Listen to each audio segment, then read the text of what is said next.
ငန်း page မှာတင်ထားတဲ့ content တွေရဲ့အောက်မှာ comment တွေတက်လာတာကိုနှစ်ပြီးရှုမိနေတော့မလားဒါဆိုရင်တော့လုံးဝမှားနေပါပြီဘာဖြစ်လို့လဲဆိုရင်တော့ပထမဆုံးချက်က engagement velocity post တင်ပြီးပထမဆုံးတစ်နာရီအတွင်းမှာရရှိလာတဲ့ interaction အဆိုရင်လူတွေ comment လာရတဲ့အခါတင်က session reply ပြန်လိုက်တာနဲ့ algorithm ကလူတွေဒါတွေကိုစိတ်ဝင်စားနေကြတာပဲလို့သတ်မှတ်ပြီးတော့သူများတွေရဲ့ new feed ပေါ်ကိုလည်းပို့ပြီးရအောင်တွန်းပို့ပေးပါတယ်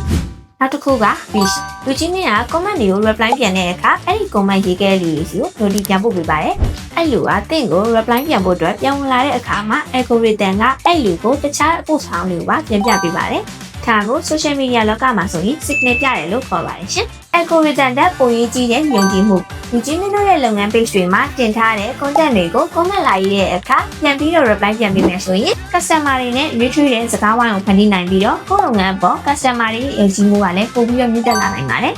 နောက်ထပ် video လေးတွေမှာလည်းအခုလို digital marketing နဲ့သက်ဆိုင်တဲ့ tips and tricks လေးတွေကိုမျှဝေပေးသွားမှာမလို့ညီမတို့ Yoshi Marketing Agency ရဲ့ TikTok channel လေးကိုလည်း follow လုပ်သွားပေးဖို့မမေ့ပါနဲ့နော်